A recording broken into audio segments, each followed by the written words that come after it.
It's Algebra 2, spring test number 6 through lesson 8.4 study guide. Write the expression as a single logarithm.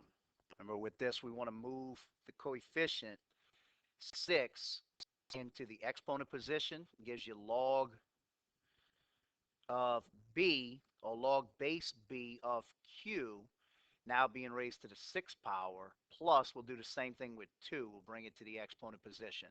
Log base b of v squared. Now they both have log base b. Remember, when you're adding logs of that have the same base, it's paired with multiplication.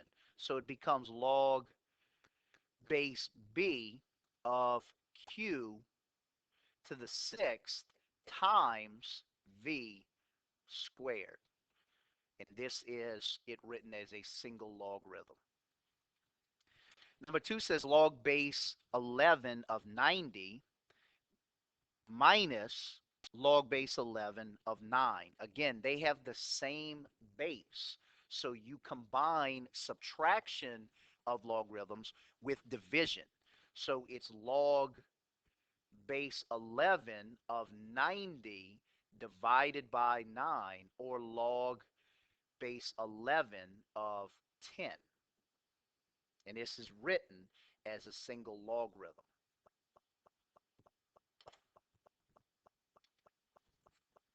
Expanding. So that was taking longer ones and putting them, condensing them, writing them as a single one. Now we're expanding them. We're taking shorter single logarithms and we're making longer ones with them. This says log base 5 of p divided by 12. Just like subtraction pairs with division, division pairs with subtraction. So this one will be log base 5 of p minus log base 5, that's the same, of 12. Number 4 says log base 7 of 12 times q to the 5th. So the first thing you do is you separate the multiplication of 12 times q to the 5th into log base 7 of 12. Remember, multiplication pairs with addition, plus log still base 7 of q to the 5th. There's one more thing you need to do. You have q to the 5th power. You need to move it just like we did the opposite for number 1. You need to move the 5th power up front into the coefficient position, which gives you log base 7 of 12 plus 5 log base 7 of q. And this is it written as an expanded form. Number 5 says solve 11 to the 4x is equal to 79 and round to the nearest 10,000th. So we have log 11, I'm sorry, not log, 11 to the 4x equals 79. You cannot change the bases 11 and 79 to be the same, so you have to take the logarithm of the side that has a variable. So we're going to take the logarithm with a base of 11 to the 4x is equal to the same log base 11 of 79. Remember, anytime you have the same log base with the same thing you're taking, it eliminates that part and it leaves us simply with 4x on the left is equal to log base 11 of 79.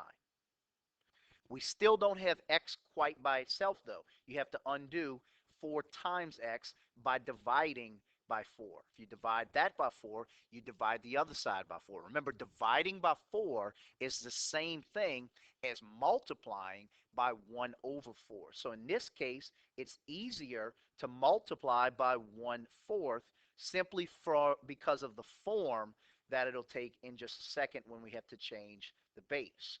Because this right here is what x actually is. X is the log base 11 of 79 divided by 4, or times 1/4. So at this point, it just becomes a calculator stroke problem.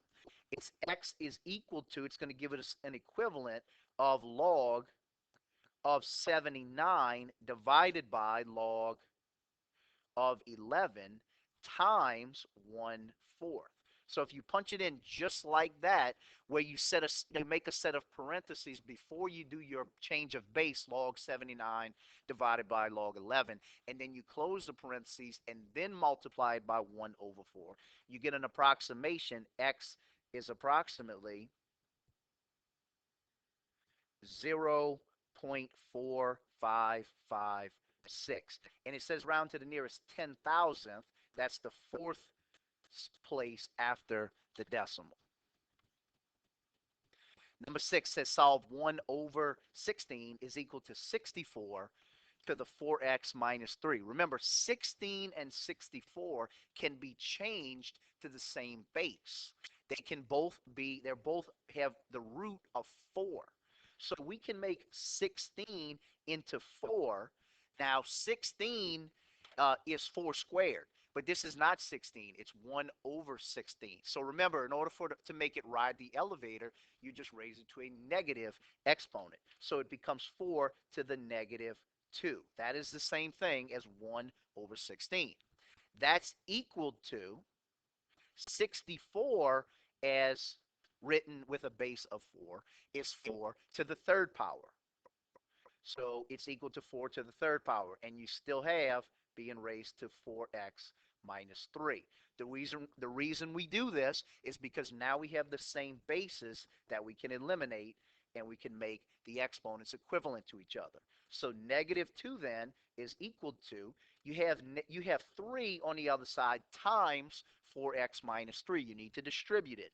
3 times 4x is 12x, and 3 times negative 3 is negative 9. So now you have a simple two-step equation. You want to get x by itself. You undo minus 9 by adding it to both sides. Negative 2 minus 9 is positive 7. I said that wrong. Negative 2 plus 9 is positive 7 equals 12x. And then get x by itself by dividing by 12 on both sides. And there's no number that goes into both of these. So x then is simply 7 over 12.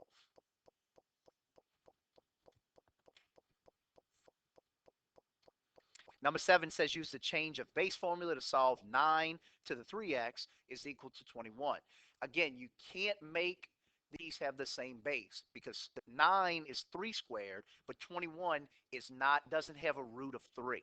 So we have to use the logarithms, and we have to change the base. Remember, you want to take the log of the side where the variable is. So it'll be log base 9 of 9 to the 3x is equal to log base 9, the same, of 21. Remember, if you do it to one side, you must do it to the other side. Log base 9 of 9 eliminates that and leaves you with 3 times x equals log base 9 of 21. So now it's not quite what x is. It's you have to get rid of this times 3 by dividing by 3. Remember from a couple of problems ago, dividing by 3 is the same thing as multiplying by 1/3. So you multiply the entire thing by 1/3, and that will cancel it out and leave you with just x by itself. You need to do the same thing, multiply this side by 1/3. At this point, it just becomes a calculator stroke problem. Remember, log base 9 of 21, the change of base formula says that that's going to be log of 21 divided by log of 9. Remember, the base is always on the bottom. All of that times 1/3 will give you a decimal equivalent. So 21, the log base 21, divided by the log base 9. Remember, close the parentheses. You'll get x is approximately 0.4619. Again, it tells you to round to the nearest 10,000th, which is 4 places after the decimal. Number 8 says write the expression as a single natural logarithm. Remember, I told you natural logs and common logs, we're treating them exactly the same. E is the number that eliminates the natural log. That's the only difference instead of 10 for the common log.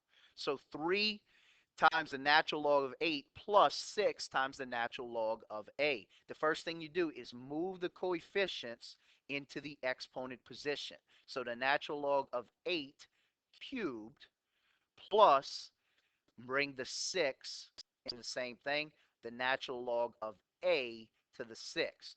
Remember, when you are adding the same base, in this case, the natural log, you multiply you multiply the things that they're taking the logs of, or in this case, the natural logs. So it's the natural log of 8 to the third times addition pairs with multiplication, a to the sixth. So it's the natural log of 8 to the third, which is 512, a to the sixth. This is it written as a single natural logarithm.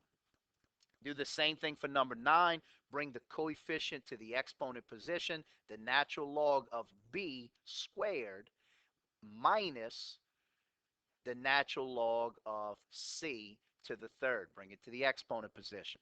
Just like addition paired with multiplication for number 8, subtraction pairs with addition. The natural log of b, I said subtraction pairs with addition, excuse me, subtraction pairs with division. B squared divided by c to the third. And this is all we do with this one, because we know not what b is nor what c is. Number 11 says to simplify the natural log of e to the third. Remember, just like 10 cancels out a common log, e cancels out a natural log. This cancels this, and you're left simply with 3. Write the equation in logarithmic form. 4 to the sixth is equal to 4,096.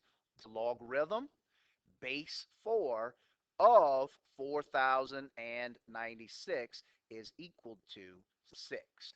This is logarithmic form. The base goes at the bottom of the big number is equal to 6. Evaluating these logarithms. The log base 7 of 1 over 49. Remember, you're trying to make the base match what's going on.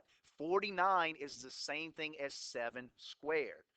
1 over 49 is the same thing as 7 not squared, but raised to the negative 2 to where it can ride the elevator. So log base 7 of 7 to the negative 2. Again, now you have the same base of what you're taking, and you're left with negative 2. Log base 2 of 16. Again, you want to have the same base. 16 is the same thing as 2 to the fourth power. So you can change it to log base 2 of 2 to the fourth power. Remember, anytime it's the same as what you're taking, that's what's left over.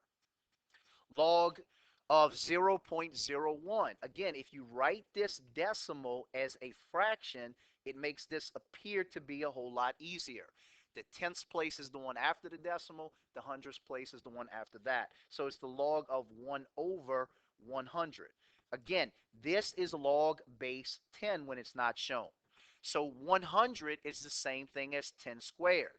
1 over 100 is the same thing as 10 to the negative 2. It has to ride the elevator. So this can be rewritten as the log base 10 of 10 to the negative 2.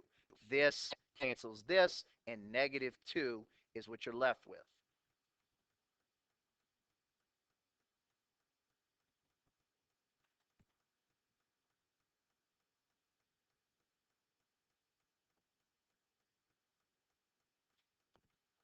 Simplifying the difference of these. Remember, you can only add and subtract. You can only combine like terms. So 2w squared minus 4w squared is negative 2w squared. Negative 7w minus 3w, combine those and keep the 7 plus 3 is 10, keep the negative w, and negative 8 minus a negative 6. Minus a negative means plus a positive. Negative 8 plus 6 is minus 2. Negative 2w squared minus 10w minus 2. Simplifying the sum for these, again, only like terms. They have to have the same variable raised to the same exponent. 5u to the third plus 3u to the third is 8u to the third. The next one is 3u squared. There's only one 3u squared, so it's positive 3u u squared. The next degree is u to the first power. There's only one of those as well, negative 7u. And then finally, the constant terms come last. 4 plus 3 is positive 7.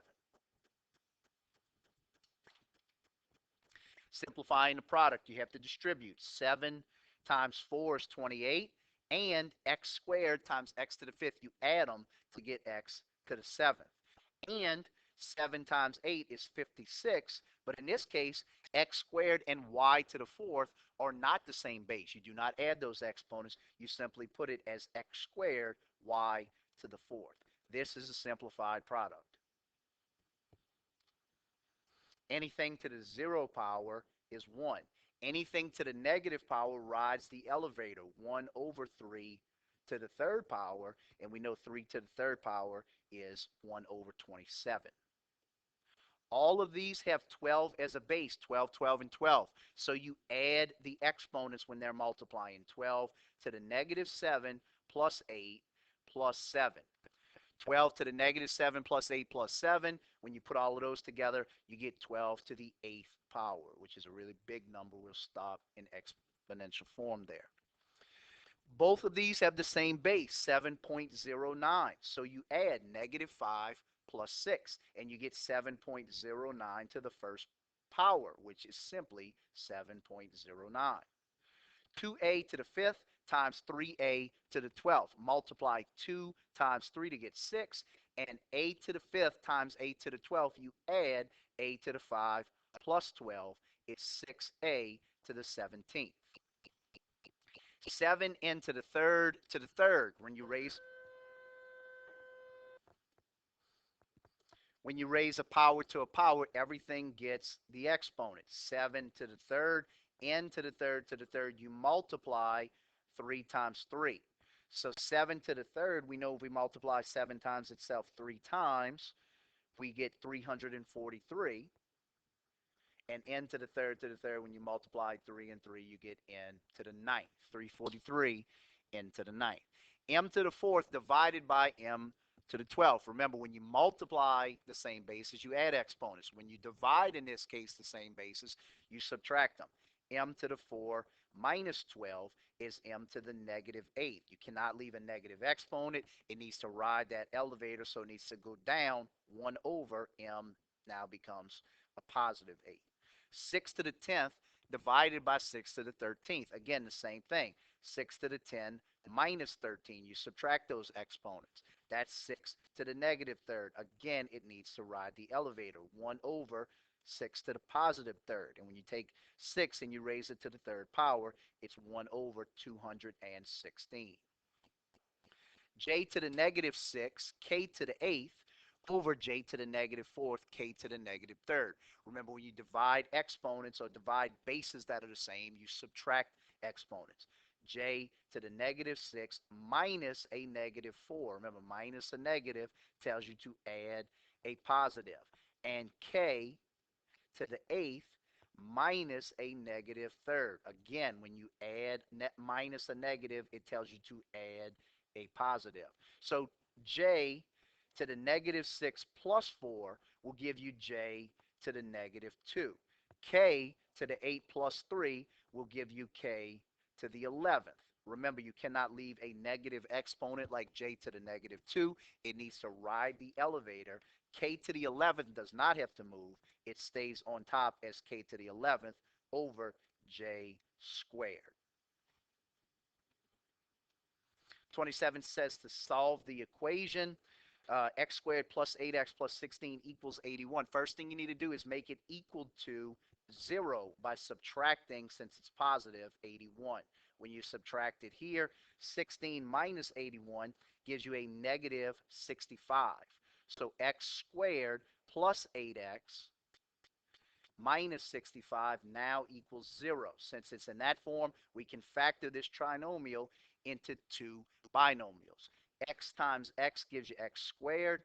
Factor your c value, 65. 1 times 65 is 65. And 5 times 13 gives you 65. The only pair of those that gets you to b's value 8 is 5 and 13. Remember what these signs mean. This sign right here tells you that they're different. Since they're different, this one tells you the larger number is plus. So 13 is the larger number, it's plus. Since they're different, this one's minus, and it's equal to 0. Once we have it at that point, this part, x minus 5 equals 0, and this part, x plus 13, is also equal to 0. So you have two very simple equations to solve. Undo minus 5 by adding both sides 5, and you get x's value is 5. Undo plus 13 by subtracting 13 on both sides, and you get x is negative 13. So x is 5, and x is negative 13. 28 just tells you to factor this expression a little simpler than what we just did. X times x, your factors of 12 are 1 and 12, 2 and 6, 3 and 4. The only pair of those that get you to b's value, and b in this case is 4, is 2 and 6. Remember what this sign tells you? It tells you the signs are different. And since they're different, the larger one is minus. 6 is larger, it's minus. 2 is smaller, it's plus. X plus 2 times x minus 6. Solve the quadratic by completing the square. Remember, when you complete the square, you have a bad c value. You're going to move that c value over and get a new one. So in order to move that c value over, it's plus 30. You subtract it on both sides. So now what you have is x squared plus 10x plus a new c is equal to negative 30. In order to find that new c, remember, you take b's value, you divide it by 2. B's value in this case is 10, divided by 2, and then square it. 10 divided by 2 is 5. 5 squared is a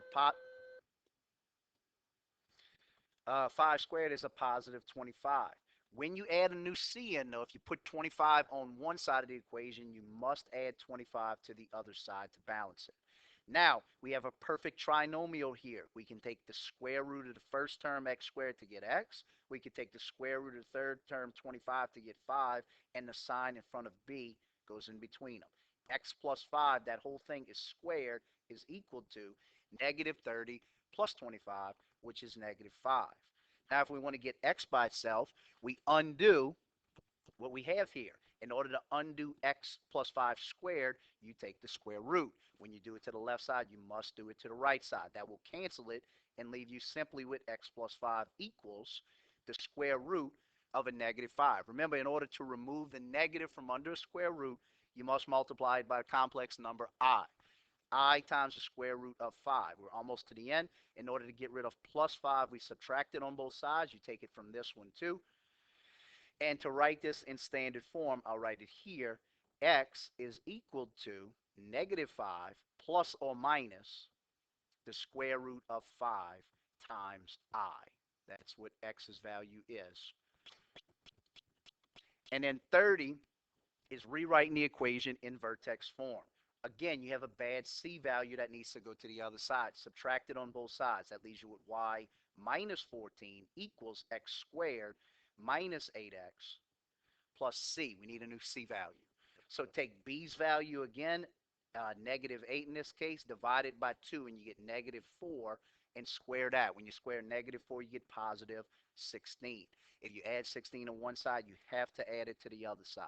Negative 14 plus 16 is y plus 2 equals a perfect trinomial on the other side. The square root of the first term is x. The square root of the third term is 4. This is the sign that goes in between them. X minus 4 squared is equal to y plus 2, almost vertex form. Move over to plus 2 by subtracting it on both sides. If you do it there, you must do it on the other side. Y then is equal to x minus 4 squared minus 2. This is vertex form. Remember, your vertex, if you identified it, would be exactly what it says outside, negative 2 for your y value, and the opposite of what it says inside the parentheses for your x value. So it would be 4, negative 2, and this would open up. That would be the bottom of your parabola.